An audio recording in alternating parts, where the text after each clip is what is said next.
Hey guys, welcome back to my channel. I hope everything is good with you guys.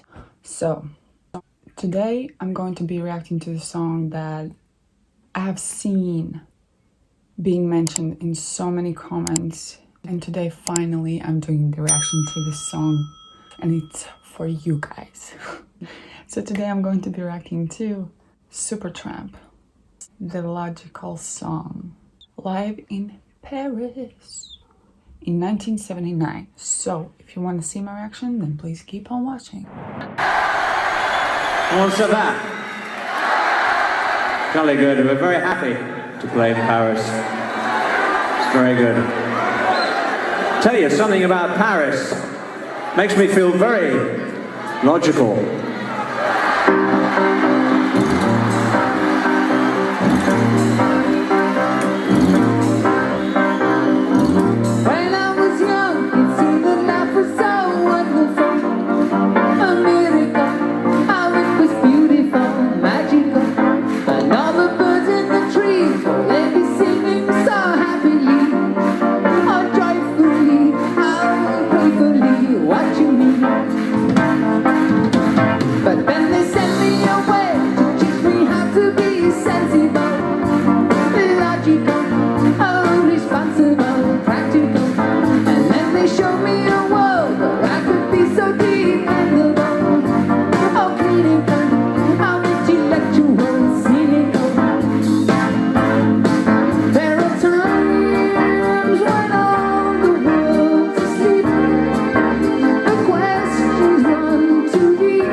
I don't know why, but I just want to say it's a cute song. Like, very cute. I have heard this song, which is normal, I guess. But I've never seen it performed live, or I haven't listened myself to the song. I have heard it, on the radio or somewhere. I love the fact that there's a saxophone in it. I'm a sucker for saxophones. I just love it. It just brings so much more to the song itself, especially, this is a very good example. The song is alright, like it's playful, it's fun, and then you add the sax, and it's just, it brings the song to a next level. It gives more life and just a better sound. The harmonies were great. It's very catchy as well. Yeah, I liked it a lot. I need to do more reactions to this band because I need to understand what kind of music they have. But I liked it. This was very cute. Vocals were great. Love the saxophone. I liked it a lot. Now let's read something about the song. The lyrics are about how the innocence and wonder of childhood can quickly give way to worry and cynicism, and children are taught to be responsible adults. It makes the point that logic can restrict creativity and passion. Supertramp keyboard player Roger Hodgson, who wrote this song and sang the lead vocals, said in a 2012 Song Facts interview, "I think it was very relevant when I wrote it. And actually, I think it's even more relevant today." It's very basically saying that what they teach us in schools is all very fine. But what about what they don't teach us in schools? That creates so much confusion in our being. I mean, they don't really prepare us for life in terms of teaching us who we are on the inside. They teach us how to function on the outside and to be very intellectual, but they don't tell us how to act with our intuition or our heart, or really give us a real plausible explanation of what's life about. There's a huge hole in the education. I remember leaving school at 19, I was totally confused. That song really came out of my confusion, which came down to a basic question: please tell me who I am. I felt very lost. I had to educate myself in that way. And that's why California was very good for me to kind of re-educate myself, if you like. But it's interesting that that song, I hear it all the time. It's quoted in school so much. I've been told it's the most quoted song in school. That may be because it has so many words in it that people like to spell. But I think it also poses that question and maybe stimulates something with students. I hope so. To accentuate the digital line in the lyrics, the band borrowed the metal handheld electronic football game from the engineer named Richard Digby Smith, who was working next door this device, which predated. Nintendo provided an unusual sounding layered bleep. The specific beat occurs near the end of the song, just after Hodgson sings the word digital. The sound itself indicated a player had lost control of the football. Like the Lennon-McCartney partnership, most of the Supertramp songs are credited to their lead singers Roger Hodgson and Rick Davies, although in many cases one writer was entirely responsible for the song. The Logical song was written by Hodgson, but it shares some themes with the song Davies wrote on Supertramp's 1974 album Crime of the Century, called School. Speaking of the connection in 1979, at a time when the songwriters were at odds, Davies said to Melody Maker, "School was a device in some ways." I don't know whether Roger would be able to associate too much with that, although I can see the connection with Logical song. Roger went straight from public school to a rock group, so his personal experience is a bit limited in that area. He's very public school. Hodgson often writes songs by singing over his keyboard riffs. He will try different words and phrases to get ideas from his lyrics, which is how the title of the song came about, said Hodgson.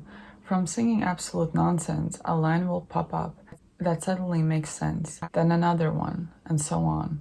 I was doing that when the word logical came into my head, and I thought, that's an interesting word. This was a very personal song for Roger Hodgson.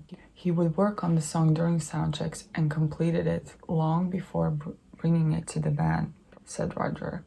I had actually finished the words and the arrangement 6 months before I proposed it to the band for the album. I didn't think anyone would like it.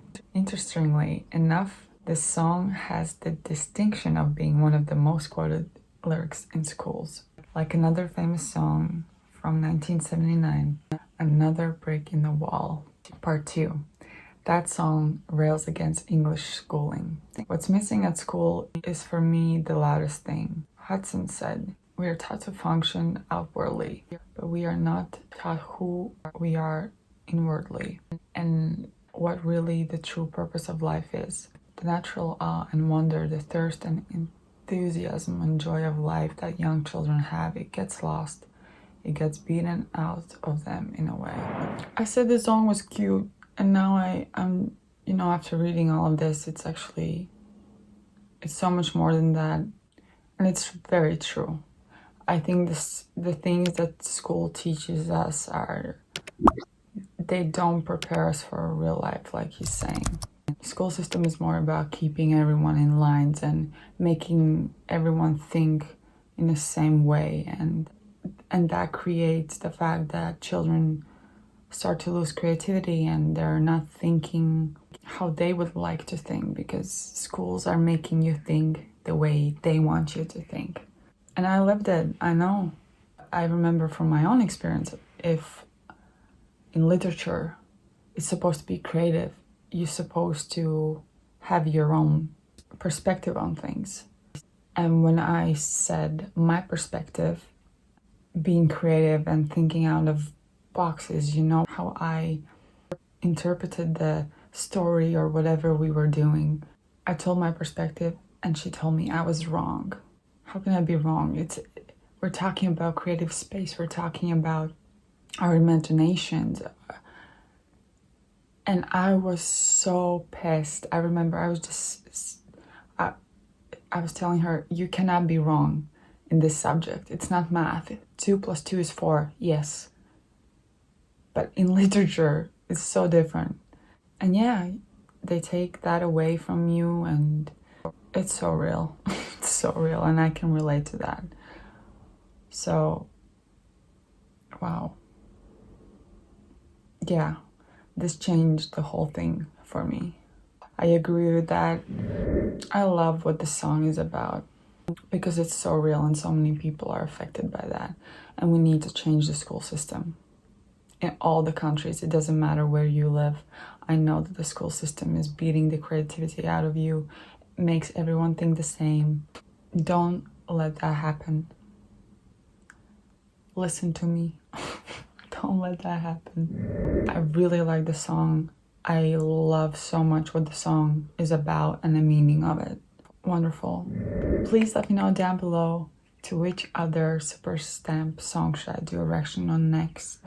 Thank you guys so much for watching. If you enjoyed this reaction video, then please like my video, subscribe to my channel now, and until my next video, bye guys.